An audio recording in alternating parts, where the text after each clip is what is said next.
बंगाल में एक डॉक्टर बेटी के साथ पहले बलात्कार हुआ और फिर उसकी हत्या कर दी गई, बहुत विभत्स तरीके से हत्या की गई। उसके बाद पूरे बंगाल में धरना प्रदर्शन चल रहा है और धरना प्रदर्शन के ऊपर भी हमला हो रहा है।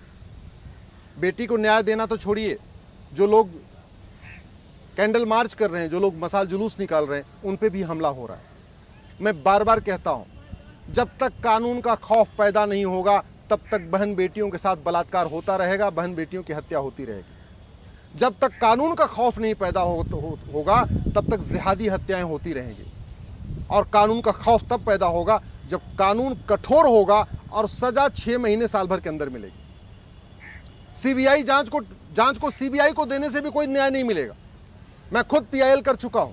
मथुरा जवाहर बाग कांड में डिप्टी एसपी मारे गए थे, एक थानेदार मारे गए थे, 27 लोग मारे गए थे। जवाहर बाग कांड हुआ था 2016 में। मैंने सीबीआई जांच के लिए पीआईएल फाइल किया। 9 महीने तक कोर्ट में सुनवाई हुई, उसके बाद सीबीआई जांच का ऑर्डर हुआ। और जानते हैं बाद में क्या हुआ? उस 9 महीने में सारे सबूत गायब हो गए। तो सीबीआई क्या करती? जब सबूत ही खत्म हो गए तो सीबीआई क्या कर लेती? उसमें भी लोगों को, किसी को आजीवन कारावास, फांसी नहीं हुआ। 27 लोग मारे गए थे मथुरा जवाहर बाग कांड में। आप गूगल करिएगा, मथुरा जवाहर बाग कांड, Ashwini Upadhyay, CBI. Allahabad high court ने ऑर्डर किया था 2017 में, मार्च में, और 2024 आज आ चुका है। सीबीआई ने उसका जांच किया है, किसी को आजीवन कारावास, फांसी नहीं हुआ, किसी को 10-20 लाख रुपए की पेनाल्टी नहीं हुई। क्यों? हमारे पास ऐसा कानून नहीं है। हमारे पास मर्डर की केवल एक धारा है। आप 35 टुकड़े करके मारो, 100 टुकड़े करके मारो, गला दबा के मारो, रेत के मारो, मार के उसके टुकड़े टुकड़े कर दो, फ्रिज में डाल दो, अटैची में डाल दो, जैसे भी मारो, तड़पा के मारो। धारा एक है मर्डर की। जबकि अमेरिका में मर्डर की अलग धारा है, बुचरिंग की अलग धारा है, मैनस्लॉटर अलग है, हेट क्राइम अलग है, जेनोसाइड अलग है, और सब में अलग अलग दंड मिलता है।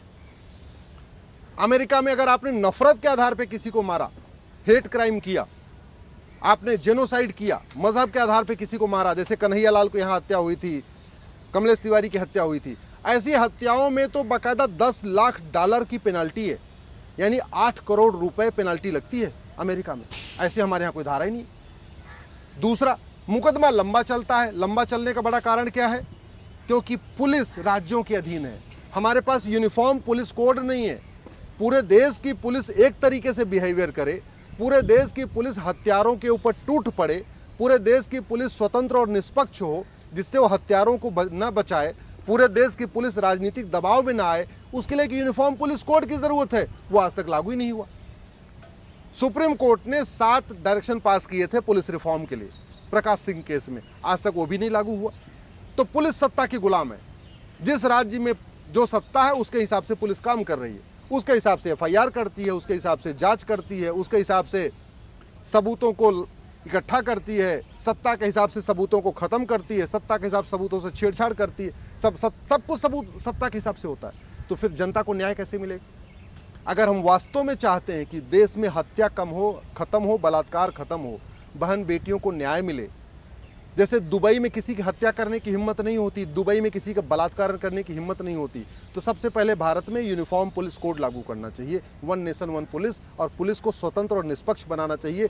जो सत्ता की गुलाम बन चुकी है उससे उसको बाहर निकालना चाहिए। दूसरा, सबूत मिटाने को गंभीर अपराध घोषित करना चाहिए।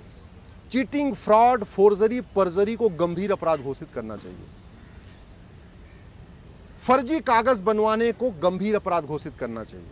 अगर आप मुकदमे से बचने के लिए फर्जी डॉक्यूमेंट बनवा रहे हैं, उसको गंभीर अपराध घोषित करना चाहिए। फर्जी मेडिकल सर्टिफिकेट बनवाने को गंभीर अपराध घोषित करना चाहिए। तब जांच जल्दी होगी। अगर आप चाहते हैं कि जांच जल्दी से पूरी हो, ट्रायल जल्दी कंप्लीट हो, जस्टिस विद इन ईयर हो, साल भर के अंदर सजा हो, तो उसके लिए आपको नार्को पॉलीग्राफ ब्रेन मैपिंग कानून बनाना पड़ेगा। हमारे देश में नार्को पॉलीग्राफ ब्रेन मैपिंग कानून नहीं है, इसलिए पुलिस जानती है वो झूठ बोल रहा है। जिसने हत्या किया, जिसने बलात्कार किया, पुलिस कुछ कर नहीं पाती।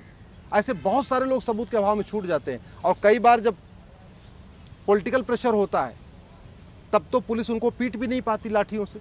भाई मंत्री का कोई सिफारिश है, मुख्यमंत्री का सिफारिश है, तो पुलिस पीट भी नहीं पाती। सच वो बोलता नहीं जो जिसने हत्या किया, बलात्कार किया, अब पुलिस उसको पीट नहीं पाती, पूरे एविडेंस इकट्ठे नहीं हो पाते, तो भी लोग छूट जाते हैं। अगर हम चाहते हैं कि भारत में जांच जल्दी जल्दी हो, न्याय फटाफट मिले, तो भारत में नार्को पॉलीग्राफ ब्रेन मैपिंग कानून बनाना चाहिए। भारत में पुलिस चार्टर लागू करना चाहिए कि पुलिस को हर हालत में 1 दिन के अंदर एफआईआर करना है, 1 महीने के अंदर जांच पूरी करनी है।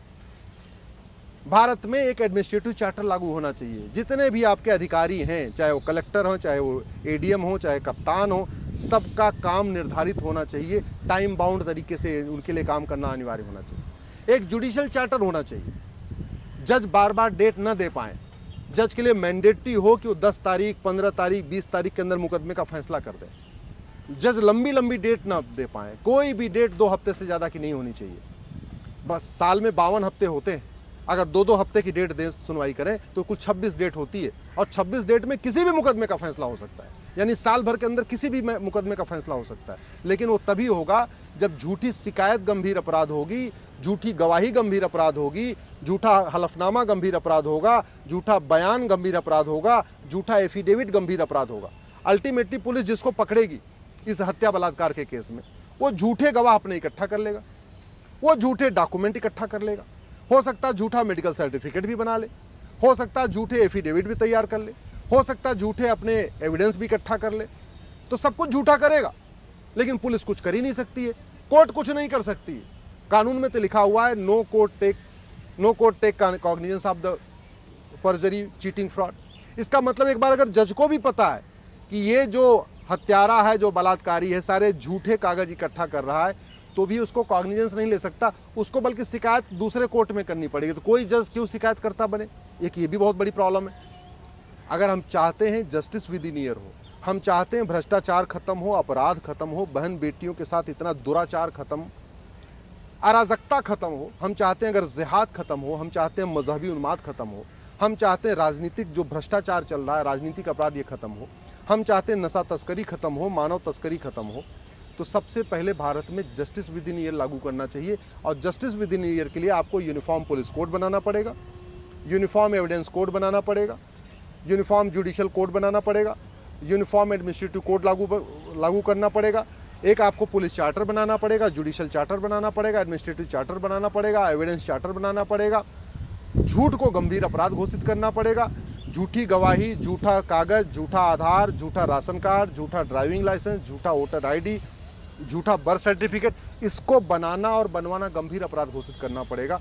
तब जल्दी जल्दी सजा होगी, कानून कठोर होगा, सजा कठोर होगी, आर्थिक दंड कठोर होगा और जल्दी से सजा होगी, तब अपराध रुकेगा, तब भ्रष्टाचार रुकेगा। अमेरिका में अपराध कम है क्योंकि आर्थिक दंड कठोर है। 10-10 लाख डॉलर का जो है वह जुर्माना लगता है। दुबई में इसलिए अपराध कम है, बहुत कठोर सजा है, आजीवन कारावास, फांसी देते हैं वो भी 6 महीने के अंदर। सिंगापुर में इसलिए अपराध कम है, बहुत कठोर दंड है और वो भी 6 महीने के अंदर हो जाता है। जितना दिल्ली में अपराध है इतना दुबई में नहीं है, जितना भारत में अपराध है उतना सिंगापुर में नहीं है, जितना भारत में अपराध है उतना चीन में नहीं है, जितना भारत में अपराध है उतना अमेरिका में नहीं है, उतना जापान में नहीं है। उसका मूल कारण यह है उनकी दंड व्यवस्था बहुत कठोर है, न्यायिक व्यवस्था बहुत सुपर फास्ट है, फटाफट सजा होती है, तगड़ा कठोर जुर्माना लगाते हैं और सजा बहुत कठोर है। कानून का खौफ है, इसलिए कानून लोग तोड़ने से बचते हैं। और भारत में एक तरफ हत्या हो रही है बेटी की, बलात्कार हो रहा है बेटी की, और लोग जब कैंडल मार्च कर रहे हैं उनके ऊपर हमला भी हो रहा है। आप जरा सोचिए, क्या जिन लोगों ने कैंडल मार्च पे हमला किया उनको कुछ होगा क्या? कुछ नहीं होगा, भीड़ की कोई शकल नहीं होती, कुछ फर्क ही नहीं पड़ता। ये भारत में जो भीड़ तंत्र लागू हो गया है कि आप भीड़ में कुछ भी कर लो कोई फर्क नहीं पड़ेगा ना, ये तभी दूर होगा जब कानून का खौफ पैदा होगा, जब नार्को पॉलीग्राफ ब्रेन मैपिंग कानून बनेगा। इसलिए मैं आप लोगों से आग्रह कर रहा हूँ, आप चाहते हैं कि अगर हत्या बलात्कार रुके, अपराध रुके, भ्रष्टाचार रुके, तो जस्टिस विद इन ईयर लागू करने की मांग करिए। नहीं तो हत्याएं होती रहेंगी, बलात्कार होते रहेंगे, हर हत्या के बाद मसाल जुलूस निकलेगा, कैंडल मार्च निकलेगा, लेकिन न्याय मिलेगा नहीं।